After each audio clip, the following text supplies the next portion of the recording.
The moment Ethan saw Maya collapse at his best friend's wedding, her champagne glass shattering against the marble floor, he knew something was terribly wrong.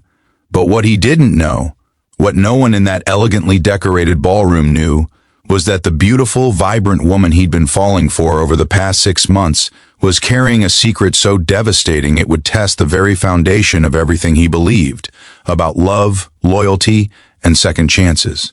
As he rushed toward her unconscious form, pushing through the gasping crowd in his tailored suit, Ethan had no idea that this single moment would unravel a truth that would change all their lives forever. But if you believe in the power of love, second chances, and the courage it takes to face impossible choices, please hit that like button, drop a comment below sharing your thoughts, and subscribe to our channel. Your support means everything, and it helps us bring you more stories that touch the heart. Ethan had never planned to fall for Maya. She was off limits in every possible way. His best friend Derek's younger sister, the girl he'd watched grow from an awkward teenager into a stunning woman with eyes that held entire universes. Derek and Ethan had been inseparable since college, brothers in everything but blood, and there was an unspoken rule that Maya existed in a protected space neither of them would ever acknowledge. But rules have a way of crumbling. When someone looks at you the way Maya looked at Ethan that first night they really talked, at Derek's engagement party 6 months ago. She'd cornered him on the balcony, away from the celebration inside, and asked him why he always seemed so sad when he smiled. No one had ever noticed that before. No one had ever cared to look that closely. Their connection had been instant and terrifying. They'd started meeting for coffee, always casual, always with the excuse of discussing Derek's surprise bachelor party or helping plan the wedding. But those coffees stretched into long walks through the city, conversations that lasted until sunrise, confessions shared in the darkness of his car parked outside her apartment. Ethan learned that Maya was a pediatric nurse who worked double shifts because she couldn't stand the thought of sick children being alone at night. He discovered she collected vintage poetry books and cried during animated movies. She told him about her dreams of traveling to every small town in America, documenting the stories of ordinary people living extraordinary lives, and slowly, terrifyingly, Ethan realized he was falling in love with the one person he could never have. Maya felt it too. He could see it in the way her hand would linger on his arm a moment too long, in the way she'd catch herself staring at him across Derek's living room during game nights. But she never crossed that line, never spoke the words that hung between them like fragile glass. There was something else too, something shadowed in her eyes when she thought he wasn't looking, a heaviness that contradicted her bright laugh and easy smile. Ethan had noticed she'd lost weight over the past few months, that she sometimes winced when she moved too quickly, that she'd occasionally excuse herself and return with eyes that looked like she'd been crying. When he asked, she'd brush it off with practiced ease, just tired from work, just stressed about the wedding, just life being overwhelming. He'd believed her because he wanted to, because acknowledging anything else would mean facing something he wasn't ready to confront. The night before Derek's wedding, everything had nearly unraveled. Ethan and Maya had volunteered to stay late at the venue, helping arrange the final details. They'd found themselves alone in the empty ballroom at midnight, surrounded by flowers and fairy lights, and the tension that had been building for months finally reached its breaking point. Maya had stood on a ladder, adjusting a banner, when she suddenly swayed. Ethan had rushed forward, catching her as she stumbled, and suddenly she was in his arms, her face inches from his, her breath warm against his lips. For one infinite moment, they'd simply existed in that space, balanced on the edge of everything. Then Maya had whispered, "Ethan, I need to tell you something. I need to tell you why we can never..." But Derek's voice had echoed through the hall, calling for them, and the moment shattered like a dropped mirror. Now, watching the paramedics wheel Maya out of the wedding reception, her face pale as winter snow, Ethan felt his entire world tilting on its axis. Derek was beside himself, gripping his new wife Emma's hand as they followed the ambulance to the hospital. Ethan drove behind them, his knuckles white on the steering wheel, Maya's unfinished sentence echoing in his mind. The emergency room was a blur of fluorescent lights and antiseptic smells, of Derek pacing the waiting area while Emma made hushed phone calls to their parents. Ethan sat apart from them, drowning in guilt and fear and love he had no right to feel. When the doctor finally emerged, her face wore the expression of someone delivering news that would change everything. She asked for family only, and Derek disappeared behind those imposing double doors, leaving Ethan alone with his spiraling thoughts. 20 minutes felt like 20 years. When Derek returned, his face was ashen, his eyes red-rimmed and lost. Emma wrapped her arms around him, and Ethan stood frozen, desperate to ask but terrified to know. It was Emma who finally told him, her voice gentle with understanding Ethan didn't deserve. Maya had stage 3 lymphoma.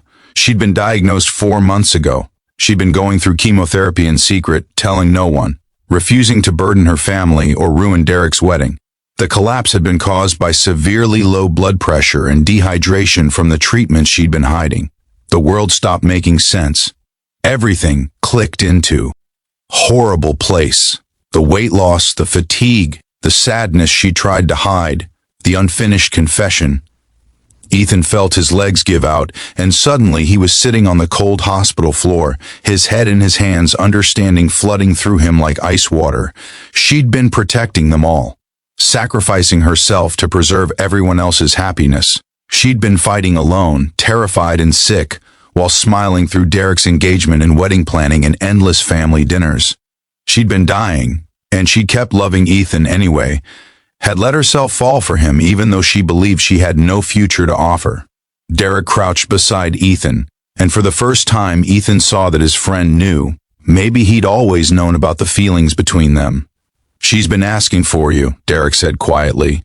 "The doctor says she's stable now, but Maya won't stop asking if you're here. Brother, I don't know what's been happening between you two, but I know my sister, and I know you. So if you love her, and I think you do, you need to get up and go in there." Ethan found Maya in a private room, surrounded by beeping machines and IV lines, looking impossibly small against the white hospital sheets. But when she saw him, her eyes lit with that same beautiful light he'd been falling for over 6 months. He pulled a chair to her bedside, took her hand in his, and finally let himself cry. "Why didn't you tell me?" he whispered. "Why didn't you let me be there for you?" Maya's smile was sad and sweet. "Because I didn't want you to love me out of pity. Because I didn't want my sickness to be the thing that defined us. Because I was afraid that if you knew, you'd look at me the way you're looking at me right now, like I'm already gone." Tears streamed down her face. "I'm not dead yet, Ethan. I'm fighting so hard. But the prognosis isn't good, and I couldn't let you fall for someone who might not be here a year from now. I couldn't do that to you or to Derek. If this story is touching your heart, please take a moment to like this video and leave a comment telling us what you think Maya should do next. Your engagement helps us reach more people who need to hear stories of hope and courage. Ethan leaned forward, pressing his forehead against her hand. "You don't get to make that choice for me. You don't get to decide that you're not worth loving just because you're sick. Maya, I have been in love with you for 6 months, and finding out you have cancer doesn't change that. It just makes me angry that I wasted 6 months not telling you, not fighting for you, not being there for you when you needed someone most." He looked up, meeting her eyes with fierce determination. "I don't care about the prognosis. I don't care about the odds. I care about right now, about every single day we have, whether that's 1 year or 50 years. I want all of it. I want to hold your hand through treatments. I want to be there when you're sick. I want to celebrate every small victory with you. I want whatever time we have, and I want to fill it with so much love that you never doubt, not for a single second, that you are worth fighting for." Maya sobbed, pulling him closer. "It's going to be hard. It's going to be scary and ugly, and there will be days when I'm not myself. There will be days when you'll wish you'd walked away. Then I'll love you through those days too," Ethan said simply. "We're going to fight this together. You, me, Derek, your whole family. You're not alone anymore, Maya. You were never supposed to be alone." From the doorway, Derek cleared his throat. He stepped into the room with Emma beside him, both of them smiling through tears. "She's stubborn, Ethan. Always has been. Thinks she has to carry the world on her shoulders." He moved to his sister's other side, taking her free hand. "But maybe it's time you learned that strength isn't about bearing everything alone. It's about letting people love you, even when you're scared. Especially when you're scared." The hospital room filled with the presence of love in all its forms. Brotherly, romantic, familial, fierce and tender and unbreakable. Maya cried and laughed and held on to both men, finally allowing herself to be vulnerable, to be seen, to be held. The road ahead would be difficult, filled with uncertainty and fear and battles that seemed impossible. But in that moment, surrounded by the people who loved her most, Maya finally understood what Ethan had been trying to tell her. Love isn't about perfect circumstances or guaranteed tomorrows. It's about choosing each other, again and again, in the face of everything that tries to tear you apart. Before we close this story, drop a comment with a heart emoji if you believe Maya and Ethan deserve their chance at happiness. 3 months later, Maya's hair had begun growing back in soft curls after her final chemotherapy session. The doctors were cautiously optimistic. The cancer was in remission, though vigilance would remain a lifelong companion.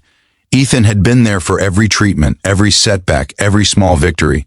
He'd held her hair when she was sick, celebrated when her blood counts improved, and loved her through every moment, exactly as he'd promised. Derek had become not just a best friend, but a brother in the truest sense, understanding that love isn't diminished by being shared, it multiplies. And Maya had learned, slowly and painfully and beautifully, that accepting love doesn't make you weak, it makes you whole. As she stood in Ethan's apartment, watching the sunset paint the sky in shades of hope, she realized that the secret she'd been so afraid to share hadn't destroyed her chance at happiness.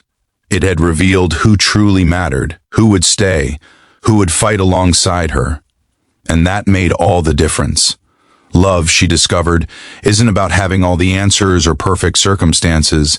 It's about finding someone who looks at your darkness and chooses to be your light anyway.